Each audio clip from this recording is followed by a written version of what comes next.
ব্যবসা করে মিথ্যা কথা বলে, আত্রাই অঞ্চলে অবশ্য নাই, ঢাকায় প্রচুর।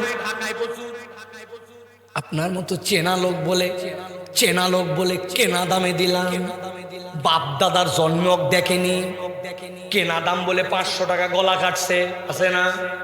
মাল হালাল, আইটেম হালাল, সব হালাল, কিন্তু কথার মার পেছে হারাম বানায় ফেলছে। লোকজন বলছে এটা বাদ দিবেন কবে? বলছি ইনশাআল্লাহ ভাই, একটু দোকানটা খালি রানিং হয়ে নিক, আর এগুলা মিথ্যা বলবো না।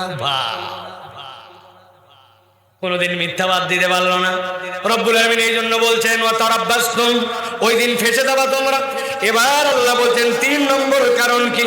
আল্লাহ বলছেন ইমানদাররা বলতে শুরু করবে ওয়ালাকিন্নাকুম ফাতানতুম আনফুসাকুম ওয়া তারাব্বাসতুম ওয়ারতাবতুম ওয়া গাররাতকুমুল আমানিয়ু হাত্তা জাআ আমরুল্লাহ